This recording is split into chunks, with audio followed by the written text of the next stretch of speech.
Dann fängt der YouTube. Guten Morgen miteinander. Schön sind ihr da. Schön, wir dürfen an dieser Sonntag zusammen Gottesdienst feiern zu der letzten Predigtserie. Ich möchte eine Frage stellen, die mich vom Anfang an bei dieser Predigtserie beschäftigt hat. Und dann am Schluss habe ich gefunden, hey komm, wenn es mich so fest beschäftigt, darüber muss ich predigen. Ich habe mich mit dieser Frage auseinandergesetzt, und zwar, die Frage ist folgendes.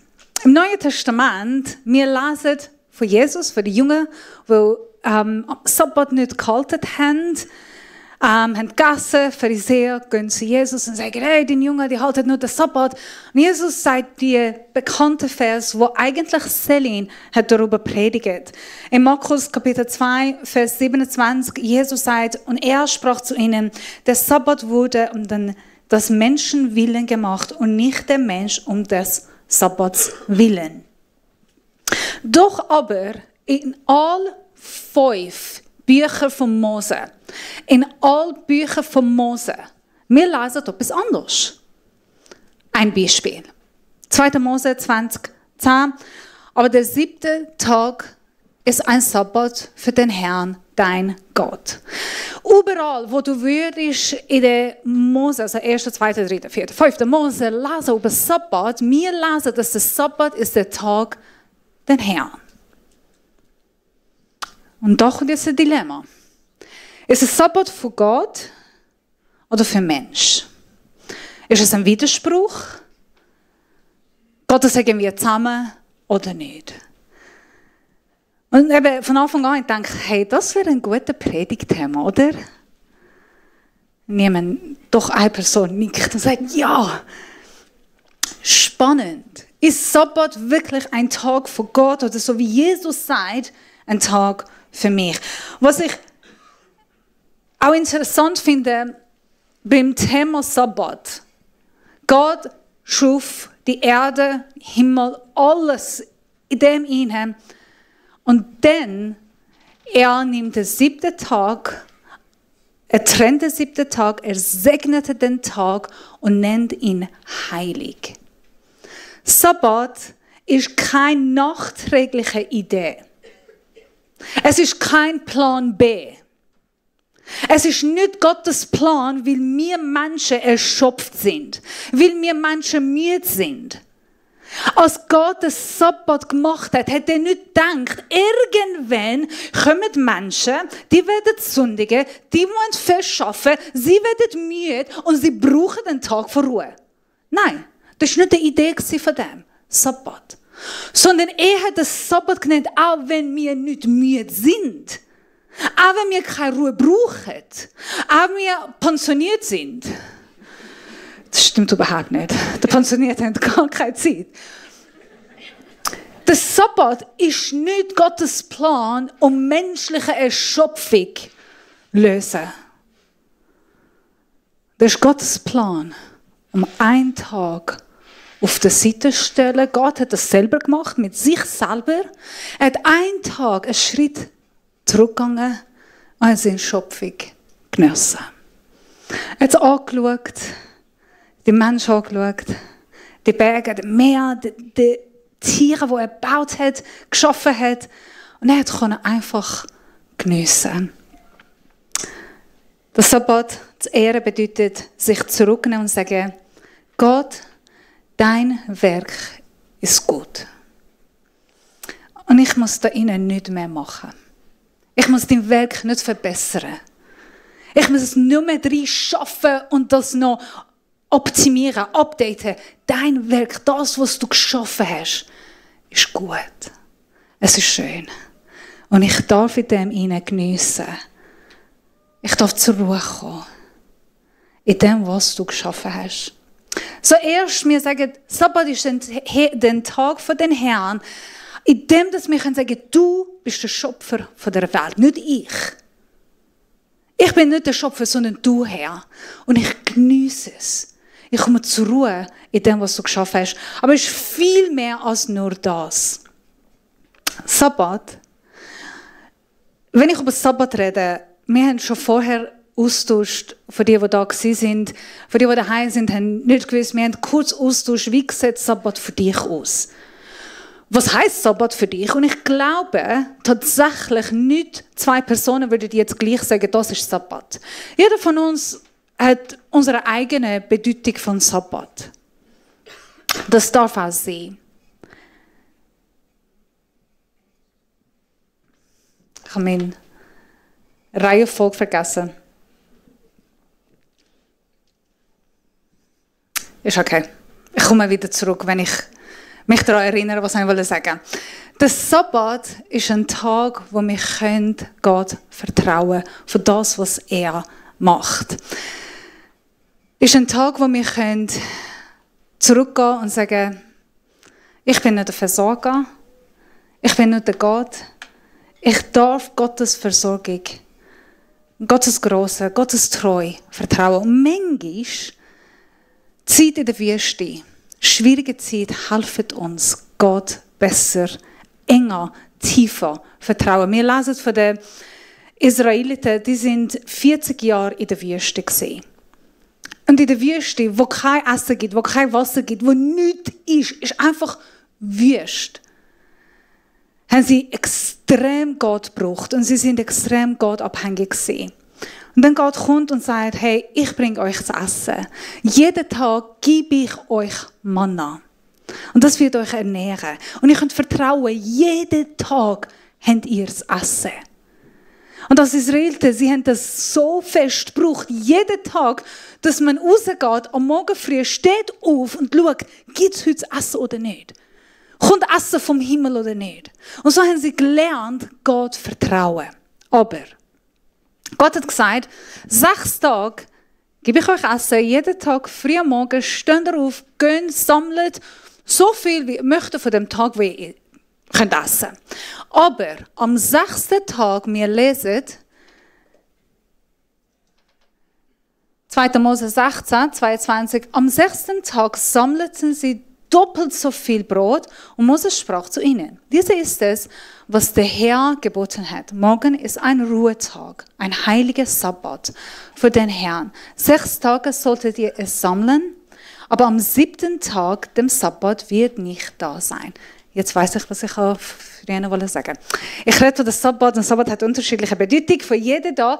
Es kann sein, dass es ein Tag ist, es kann sein, dass für dich Sabbat ist der Abend. Es kann sein, dass du einen halben Tag nimmst, was auch immer. Ich werde heute vom Sabbat reden, aber du darfst für dich auch entscheiden, ist für mich ein Abend oder ein halber Tag oder ein ganzer Tag. Es ist einfach die Zeit, wo ich bewusst separat mache, zur Ruhe kommen und mit Gott Zeit verbringen. Also, am 7. Tag, am 6. Tag haben sie es so doppelt sammeln, weil am 7. Tag hat kein Essen gegeben.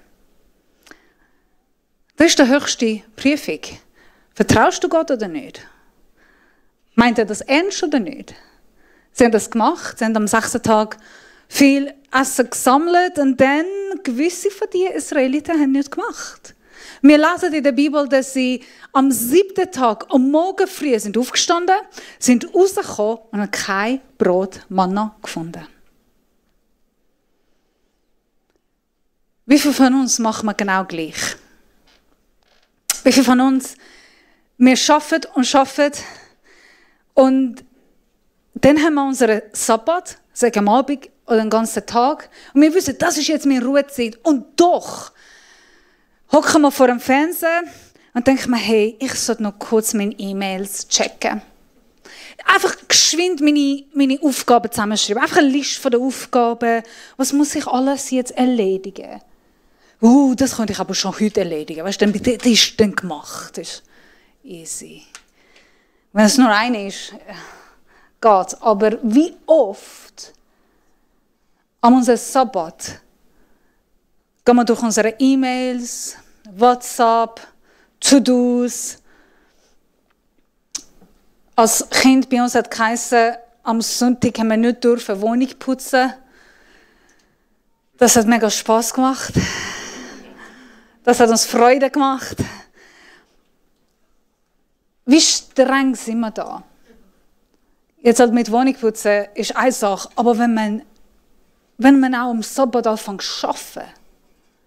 Oder kann ich mich wirklich zurücknehmen und sagen, nein, an dem Tag schaffe ich einfach nicht.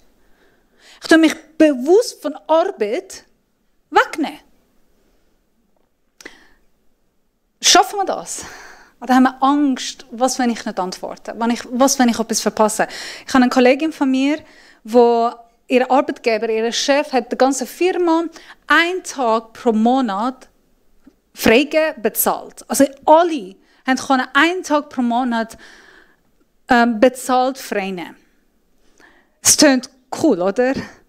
Wenn du einfach einen Tag hast, wo kannst du mit der Familie oder für dich oder irgendwo einfach zur Ruhe kommen, irgendwo gehen. Und am Anfang hat sie das gemacht. Und langsam kommt die Angst, was, wenn andere Kollegen arbeiten und ihre Arbeit erledigen und ich nicht? Was, wenn ich an dem Tag doch frei nehme und dann am nächsten Tag muss ich noch mehr arbeiten, weil meine Aufgabe habe ich nicht erledigt? Was, wenn alle anderen E-Mails erledigt sind, die machen das und ihr Projekt ist so weit und ich nicht? Und dann haben sie angefangen, erst mit das E-Mail ein bisschen checken und schreiben, nachher noch telefonieren, nachher einen Kunden besuchen. Und der Tag ist normal zum Arbeitstag geworden. Und plötzlich fängt sie im Büro an, an ihren freien Tag, und sie sieht, dass keine Kollegen im Büro sind. Dass alle wirklich frei machen. Dumm, oder? Wir denken, aber doch, wie oft machen wir genau gleich? Es ist ein Geschenk von Gott, wo Gott sagt, du darfst mich vertrauen. Oder denke ich bin meine eigene Versorger. Ich bin meine eigene Gott und wenn ich nicht schaffe, dann habe ich kein Brot auf dem Tisch. Dann kann ich nicht versorgen von meiner Familie. Und das mag auch sein. Und desto mehr darf man an dem Tag im Gebet gehen und sagen, Gott, ich brauche dich. Ich muss Zeit mit dir bringen. Ich möchte dir sagen, du bist mein Versorger, schaust für mich. Ich will dich vertrauen. Und nicht wie Israeliten am 7. Tag am Morgen aufstehen, rausgehen und nicht finden. Sondern Gott vertrauen, dass er Versorger ist. Und es gibt noch mehr. Gott hat Israeliten gesagt, ihr müsst. Es war eine Pflicht für sie. Wieso? Wieso ist das so eine strenge Pflicht für sie? In 5. Mose, wir lesen Kapitel 5, Vers 15. Denn du sollst bedenken, dass du Knecht in Ägypten gewesen bist und dass der Herr, dein Gott, dich von dort herausgeführt hat. Darum hat dir der Herr, dein Gott, geboten, dass du den Sabbat halten solltest. Als Sklaven, als Knechten in Ägypten, ein Sklave hat keinen Ruhetag. Als Sklave, als Knecht, du hast nicht das Privileg, den Luxus, einen freien Tag haben. Das geht nicht. Als ein Sklave, du musst 7 Tage, 24 Stunden arbeiten. Du musst immer ready sein für den Master. Immer bereit, was auch immer sie brauchen, du bist da, um ihnen zu dienen. Das ist ein Luxus. Für sie, einen Tag frei haben. So, Gott nimmt die Israeliten raus, er führt sie nach Kanaan und dann sagt, ihr seid keine Sklaven mehr. Ihr seid keine Knechte mehr. Jetzt sind ihr meine Nation, Sohn und Tochter Gottes. Das ist eure neue Identität. Und ihr dürft einen Tag frei haben mit mir. Ich liebe das, weil als Sklave, als Knecht, du musst dienen. Du musst Leistung bringen. Du musst arbeiten. Du musst dein Geld, was auch immer, verdienen. Gnade verdienen. Und wenn du das nicht gemacht hast, bist du bestraft worden. Als Sohn, Tochter musst du das nicht. Du darfst beim Essen mit Mami und Papi sitzen und geniessen. Du darfst in ein Gespräch kommen. Du darfst Zeit mit ihnen, weil das ist dein Recht. Das hast du als Geburt verdient. Zeit mit den Eltern geniessen. Zeit als Familie geniessen, miteinander. Und Gott sagt, ihr seid jetzt in einem neuen Bund mit mir. Ich bin dein Gott, du bist mein Kind. Und ich will eine Beziehung mit dir.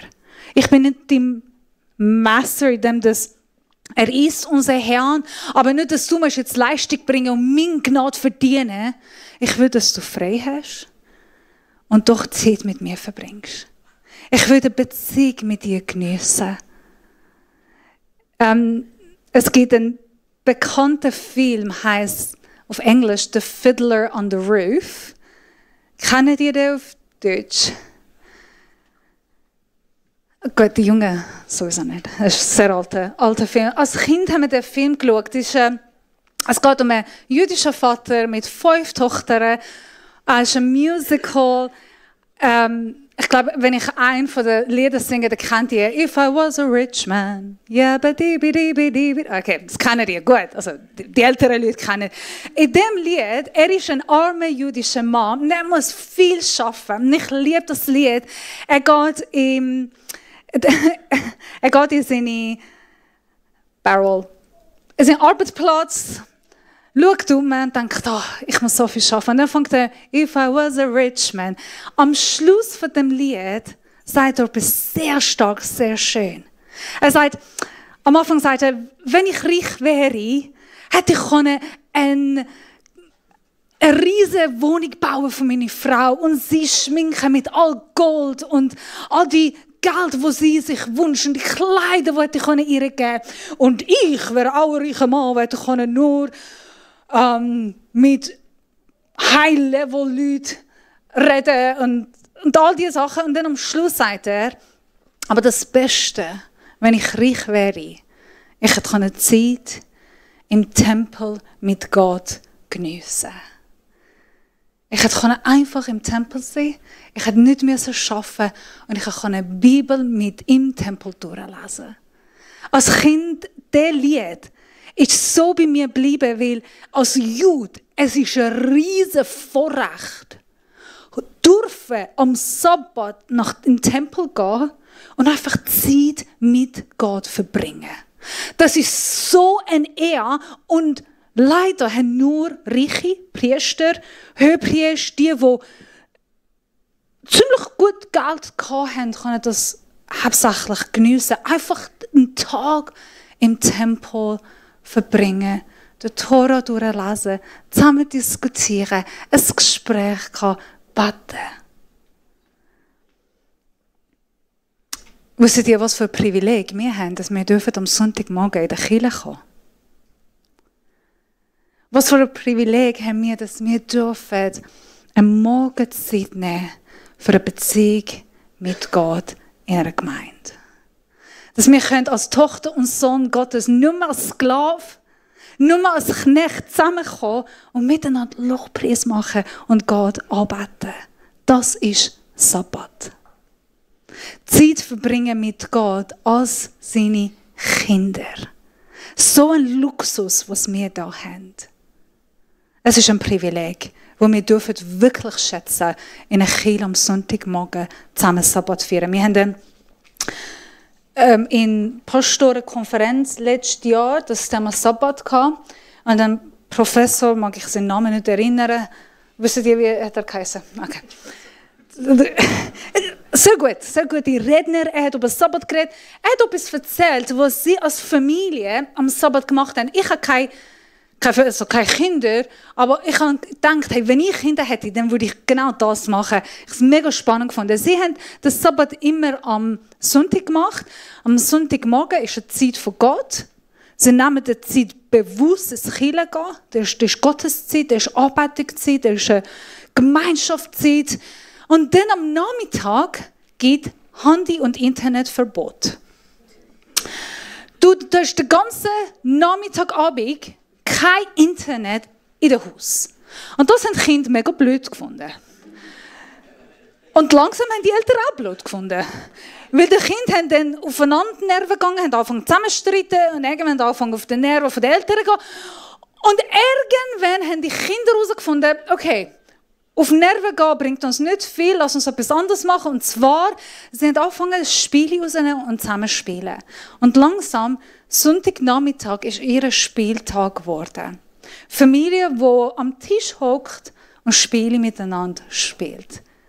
Nachher haben sie essen und jeder hat gemacht, was sie wollen. Das ist ein schönes Bild von am Morgen nehme ich Bewusstsein von Gott, programmiere ich, dass meine Identität ist nicht mehr ein Knecht, sondern ich bin ein Kind Gottes und darf ich in die Kirche gehen, Wort Gottes hören, arbeiten, Gemeinschaft mit meinen Geschwistern geniessen und dann als Familienzeit. Also ich muss nicht das jetzt gerade machen. Ihr könnt auch mal probieren, Internetverbot zu Hause heute, schauen, was es gibt. Schön.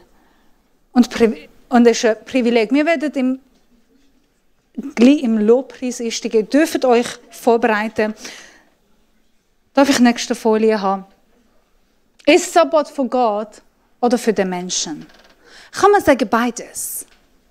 Kann man sagen, doch, der Sabbat ist für mich, aber erst wenn es von Gott ist, dann ist es für mich. Heißt, wenn wir den Sabbat wirklich Gott widmen, wird er zu einem der größten Segnungen für uns werden.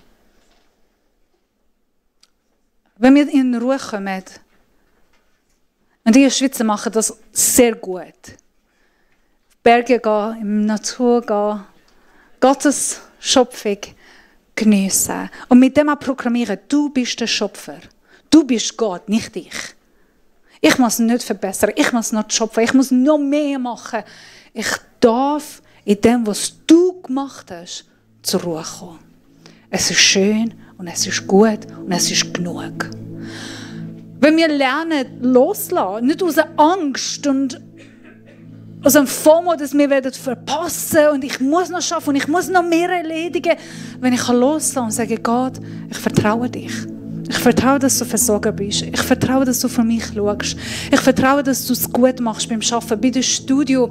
Ich vertraue, dass, hey, ich habe es mein Bestes gemacht, ich habe studiert, den Rest kann ich in deine Hand lassen. Und ich kann es abgeben. Und vertraue, dass du schaust für mich. Ich vertraue, dass du versorgst für mich. Ich vertraue, dass du das Beste für mich haben willst. Und ich will loslassen. Und wenn wir zu Gott kommen und sagen, ich bin kein Sklave mehr. Ich muss nicht 24 Stunden, 7 Tage in der Woche arbeiten und mein Brot verdienen. Könnte ich schon. Jeder von uns kann das machen. Aber ich will nicht. Ich will an dieser Stelle Beziehung mit meinem Papi geniessen, weil ich bin sein Kind. Zur Ruhe kommen als Tochter und Sohn Gottes und ein Privileg darf geniessen. Kann man das miteinander heute Morgen machen? Wir werden jetzt einsteigen in die Zeit von Lobpreis und auch in die Zeit von Gebet und Proklamation. Das erste Lied, das wir singen werden, ist «Die Schöpfung singt». Die Schöpfung lobt und preist Gott. Lass uns einstimmen mit der Schöpfung. Lass uns einstimmen mit Berg und Meer und Natur und Gott arbeiten und sagen, du bist gut. Das, was du machst, ist schön und genug. Wir wollen Gott proklamieren heute Morgen. Und sagen, das bist du, nicht ich. Und von dort wir gehen weiter, dann erkläre ich, wie es weitergeht. Kann man zusammen aufstehen mit dem Lied? Möchte ich kurz beten. Und wir steigen in diesem Lied ein.